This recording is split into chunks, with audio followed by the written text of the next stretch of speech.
What's inside the Blocks Book of Retro Lego Sets Volume 2? Hey Lego fans, my name's Graham. I'm the editor of Blocks magazine, and I want to tell you all about our special issue that we have available for Lego fans. It's called the Blocks Book of Retro Lego Sets Volume 2, and as you can see from the cover, this is an unashamedly nostalgic magazine. We have it available now at blocksmag.com, but obviously you might want to know a bit more about what's in it if you're considering getting this magazine. So I'm going to tell you a little bit about it, a little bit about how we put it together. So if you're kind of interested in how these things are assembled, how we work on these magazines and things, then this might give you some fun insights into that as well. But basically, when we were thinking about the cover of this, I spoke to my friend Dimitri Nikomanis, who designed this cover for us. And we were talking about all the different classic Lego themes that there are and which ones we could include on this particular cover and what would be a really quintessential classic Lego set to have in the background. So that's why we settled on a Lego town, white house with a red roof, because you cannot get more vintage Lego than that, right? And then we thought the characters could just be hanging out. They're just having a barbecue, maybe. That you've got Bonnie Bunny with a cup in her hand. You've got the pirate with a cup, but then you've also got Johnny Thunder swinging in and the monkey swinging in, so that you've got something going on in the top of the image as well. Now, when we're working on a magazine like this, you're thinking about, okay, what different features can we do? What's really relevant here? And we realized this is the perfect place to spotlight the Lego Vault. So this is one of those places in Billund, Denmark, where the Lego Group is based that everyone has heard about. This is one of those places that everyone wants to visit one day. It's kind of on everyone's wish list of places to go. So we thought not everyone can go there. It's a trek to go out to Billund, and then even when you get out there, you can only visit the vault if you're part of a special event or a special tour or something. So why don't we give you a visual introduction to the vault? So we've got some great images throughout these pages. This is just an example of the feature that take you inside the vault, give you a sense of what it looks like. And we've also got an explanation of what it's all about, what its purpose is, what it contains. And it's really fascinating. Like, it literally takes you decade by decade, going all the way back to 1950s, of all the different Lego sets that were released. So every single Lego set that was put out there into toy shops is within this vault. And actually, it's really relevant that this is part of this particular issue of the magazine, because me and my colleagues at Blocks have spent time in the vault researching things, looking at boxes, understanding things that we might not have known about before when we're working on issues about classic Lego sets. And speaking of which, in this particular issue of Block's Book of Retro Lego Sets, we look at adventurers. So adventurers is one of those themes that was introduced in the 1990s. And I can say this, I don't think the Lego designers would dare say this, but it's kind of a knockoff Indiana Jones. Johnny Thunder's the main character. He's got a cool hat. He's an archaeologist. He, as the theme suggests, is an adventurer.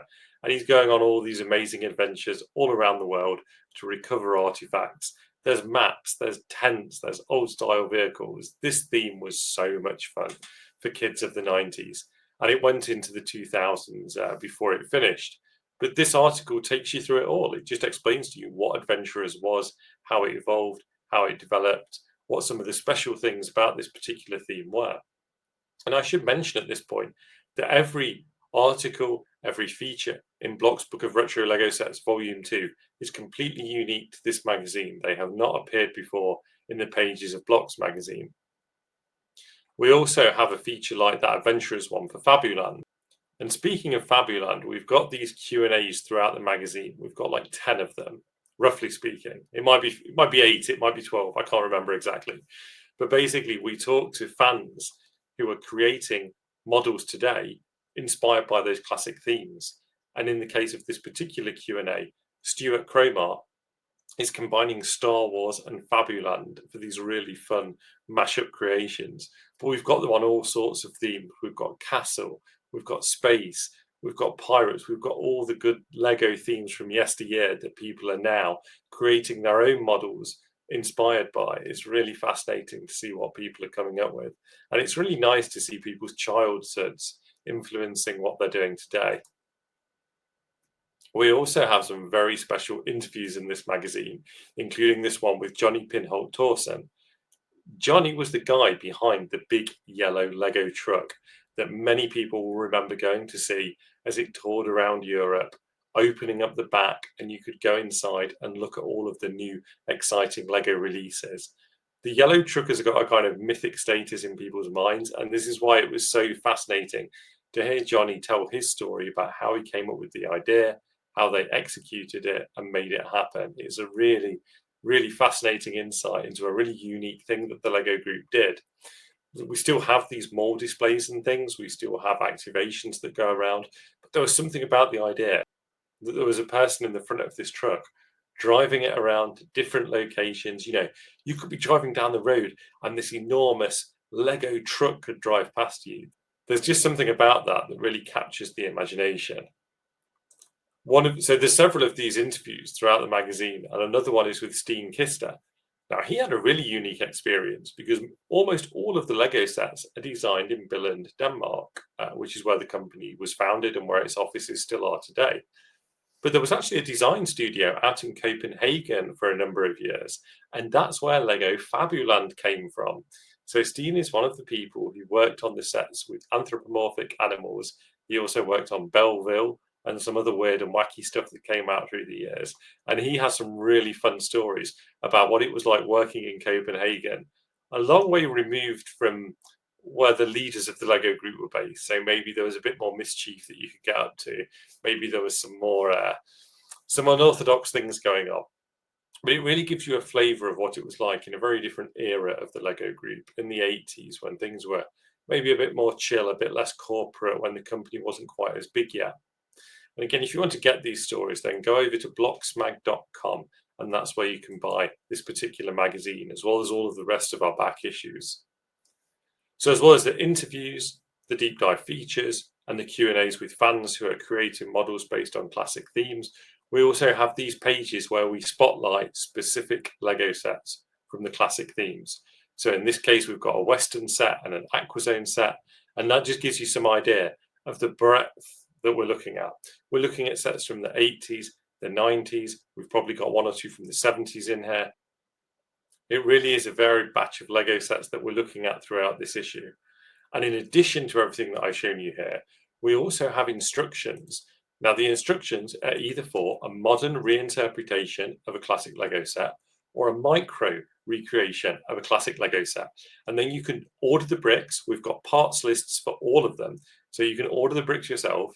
You can get the bricks, follow the instructions, and you've got your own little version of a classic Lego model or a modern version of a classic Lego model. And often that's more cost effective than buying some of the sets that have become really expensive on the aftermarket since their original release.